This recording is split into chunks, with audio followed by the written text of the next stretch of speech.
Alright, so let's talk about Amos's training so we can stay consistent at home. So we're going to reward the behaviors we want to continue to see from Amos, especially when he listens to the commands that we give him.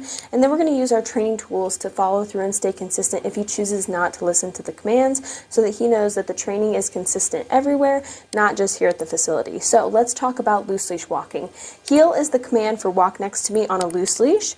When he is walking next to you, you're going to tell him good heel and maybe give him a treat. You're going to give him positive reinforcement to let him know that he's doing the correct behavior, walking next to us on a loose leash. On your walks, when you take him for a leash walk, 85 to 90% of his walk should be in the heel position. The other 10 to 15% can be in the free. That's where you can tell him free and he can sniff and walk around and you follow him. And then when you're ready for him to loose leash walk again, you just tell him heel and he walks next to you. Now let's say Amos doesn't want to walk next to you and he tries to pull ahead. There's a consequence for that because heel means walk next to me, not pull ahead. So you're going to tell him no and then use the equipment to correct that behavior so he understands that there are consequences for his actions. So we have his prong collar here, how to put this collar on and take it off of Amos. We are going to hold one link and then we're going to take this link. See how it's kind of sliding down a little bit? We're going to hold that parallel and then we're going to push through. So I'm pushing my thumb forward and you push down and it snaps off. Then you're going to put this on Amos and then you're going to squeeze this one back into the link ahead of it.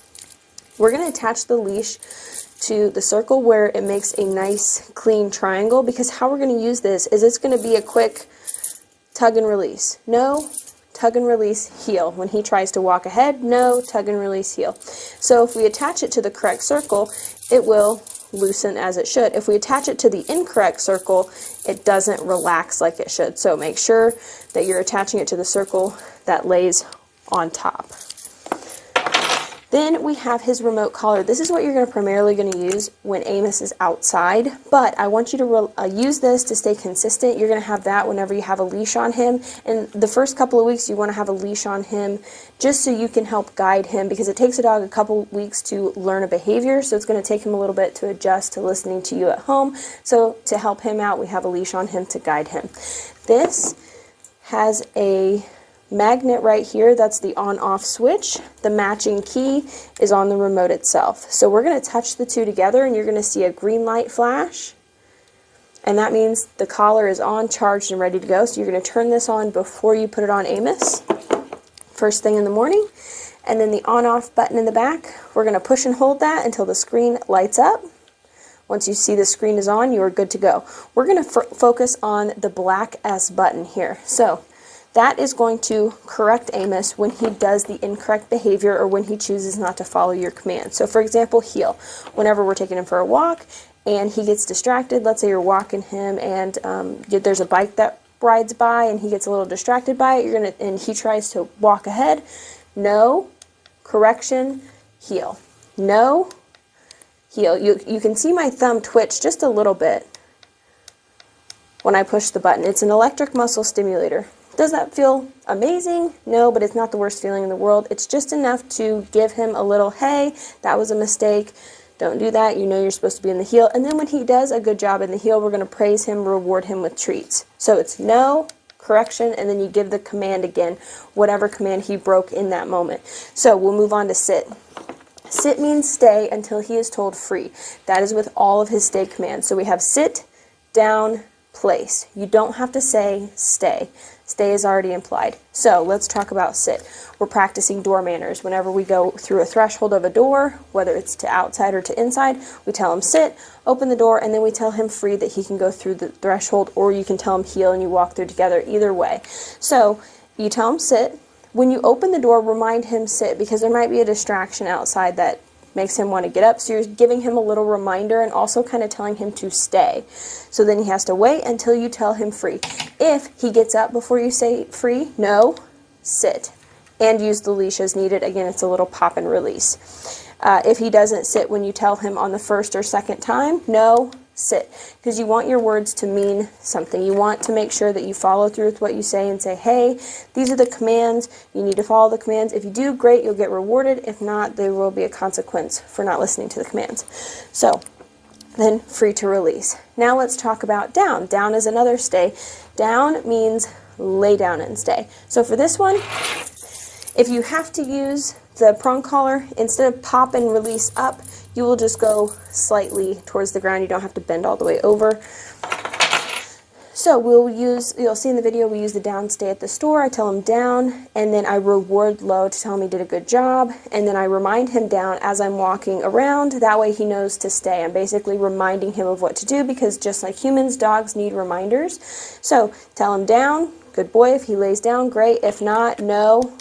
Use the collar, down. And then when you want to leave, remind him down, then walk. And then with down and place, I don't like to free from a distance. We always go back to them, tell them they did a good job, reward low, and then tell him free so that he knows he can get up. And it creates a really strong stay, letting him know that you're always going to come back to him and release him instead of releasing from a distance and practicing come when called, because we have a totally separate command for that. So we always go back to him, reward, good down, and then tell him free. Place is what you're going to use in the house when you have friends over, or when you want him to be calm in the house and have like a structured spot to be, but still be included in the family functions. So you're going to walk him to his bed. You're going to tell him place. The rules of place, he has to keep all 4 feet on the boundary. Like if this box is place, all 4 feet have to stay within the boundary, and there's no vocalizing or chewing on the bed. He can have something to chew on if you give it to him, but he can't chew on the physical bed. So if he breaks any of these rules, it's no, correction, place. And that also includes getting off before you tell him free. So you put him on place. When a distraction happens, you'll remind him place. So you'll see that in the video when I'm throwing toys and hula hoops.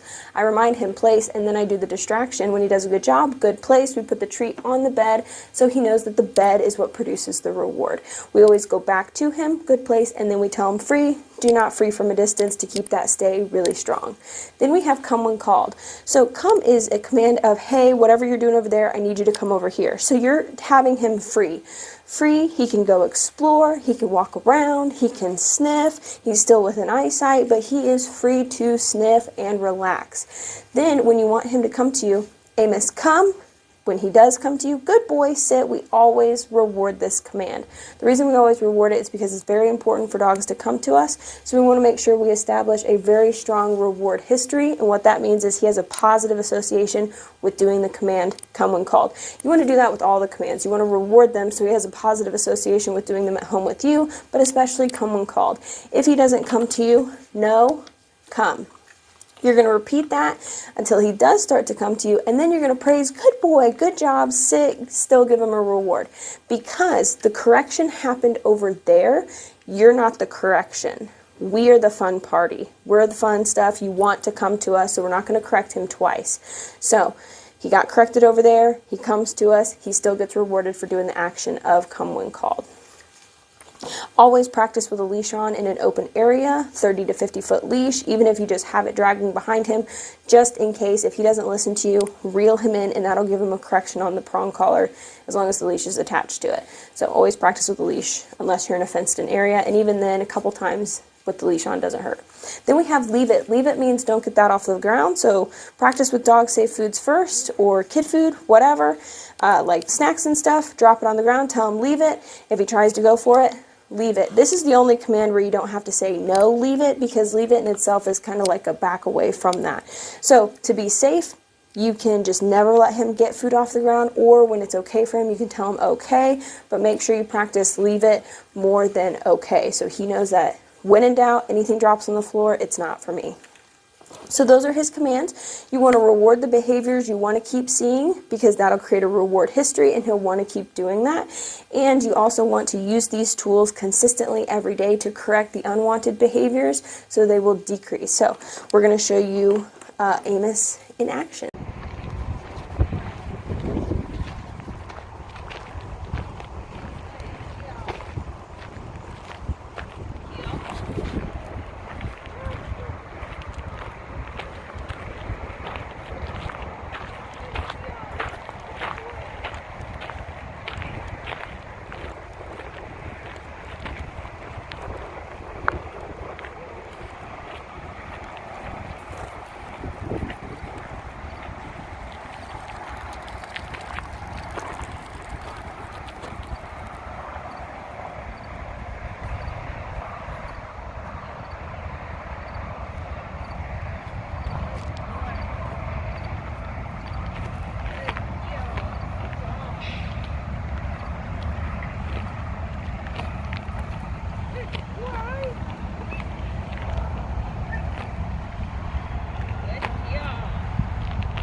Look.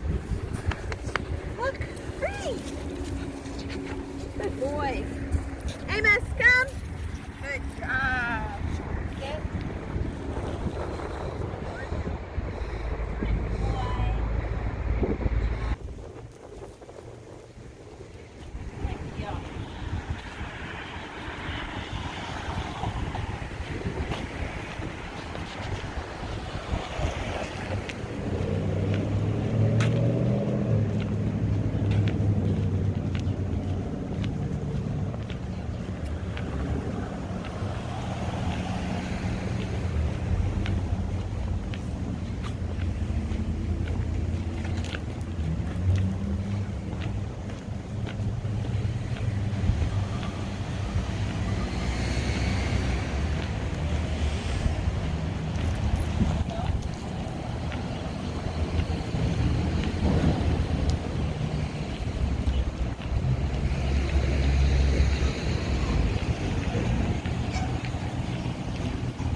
Down.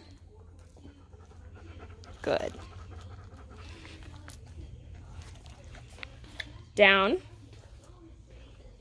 Good. Down.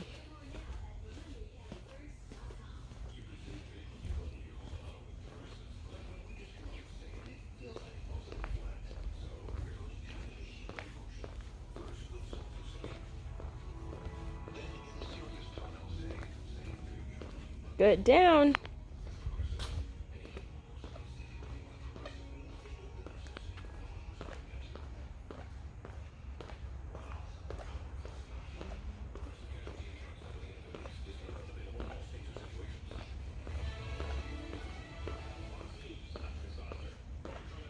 Good. Down.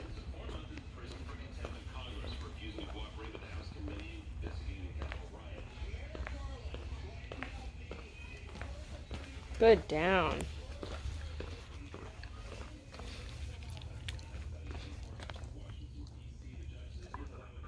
Free.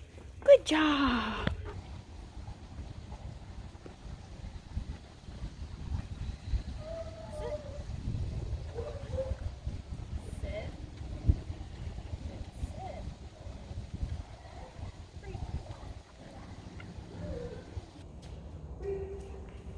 Leave it. Good. Free. Okay. Free. You stepped on it. Free. It's right there. There you go. Free. Good job. Good job. Leave it. Good boy. Free. Okay. Oh, you're so silly. It's right here. Good job. Free. Good job. Leave it. Good boy. That was so tough. You did a good job. You did a good job. Free. Okay. You can go get it. Okay. Right there. Good job. Free. Go to place. Good job. Place. Good boy. Place.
Okay, so let's go over the other functions of the remote collar. So we know how to turn it on. Let's go over how to turn it off.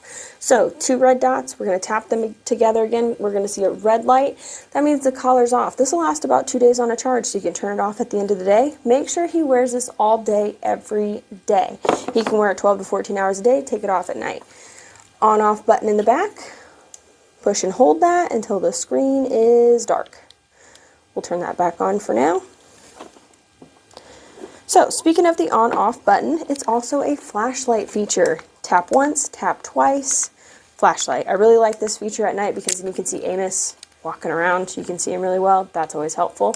Turn it off. So, when you do put this on Amos in the morning, make sure the light is facing out so you're more likely to see it, because if it's facing his shoulder, you're not really going to see it that well. Again, 12 to 14 hours a day, every single day, so you can follow through with your commands as needed. The more often he wears this, the less you're going to rely on it, because he knows that you can stay consistent and follow through with your commands. This is waterproof, so it can get wet. He can go swimming. It will still work. Now, let's talk about level 30. So that's working for him right now. In the future, he might need it adjusted. So let's go over how to change that. This is the dial. It's not changing the level right now. What we're going to do is push down. Oh, gosh, I about dropped it. Push down and hold it. Now the 1D at the top is flashing. That means it is unlocked, and we can adjust to the level we need. So let's say 30 seems to be a little bit too much for Amos when he goes home. He's like really flinching. We don't want that. We want it to just be just enough to stop the unwanted behavior. So if 30 is too much, turn it down to 25. If 30 is not enough, turn it up to 35. How you'll know that 30 isn't enough is if you have to keep over and over and over and he's just not listening, it's time to bump up the level. So 30, lock it down. That way, if you're wearing this around your neck or you have it in your pocket, you won't accidentally turn it up or down. So let's go over the red S button. This is the button that we only use for emergencies. For example, Amos used to chase cars. If he gets in that habit ever again and he runs towards the road and you call him back and he doesn't listen and you tried the black S button, we're going to hit him with the red button because we want to match that adrenaline. That is the boost feature. It is going to go up to plus 30, which is 60. To snap Amos out of whatever he is chasing. So when dogs are in their typical like adrenaline distraction area, they're right around here, and that's where 30 works. But if he's chasing something, squirrel, car, where he is adrenaline pumping like crazy, he's up here, 30 is still down here. So we match him with the 60. Not needed it. We have not needed it for Amos, but you have it in case you do need it. This is rechargeable. Also on the back here you have a little M/C button. That stands for momentary or continuous. Momentary basically means if I push down on this S button and hold it, it will still only stimulate that one time. The reason we use continuous is at lower levels, but we don't need to use that anymore with Amos. He is at the correction stage. So you don't have to worry about that little M/C button. T, vibrate. What I like to do is when I turn this collar on, I push vibrate, the T button, a couple times to make sure it's on, and I turn it on before I put it on Amos, because sometimes if you just kind of hit it real quick, you don't turn it on, even though I did. But just to be safe, I push vibrate. Okay, it's on, great, ready to go. This is also rechargeable. Just make sure these little plastic rubber tabs are closed, that way we can keep the electronics safe. This is a little quick snap. Ooh. To make it easy to put on and take off of Amos. Little bungee so it doesn't get too tight. And then we have the original strap that came with the collar. The charging port right here that can charge both. They last about 2 days on the charge. And then over here, we have extended prongs, but his hair is not too thick right now, so I didn't think he needed the extended prongs, but if you think he does, the little tool to change him out is right in here. And then at the bottom, we have the instruction manual that goes over all the buttons in greater detail. This does have a 2-year full warranty, so if anything happens, keep that contact info and they will send you a replacement. So those are the rest of the features of his remote collar. If you have any questions, let us know, but have fun and stay consistent.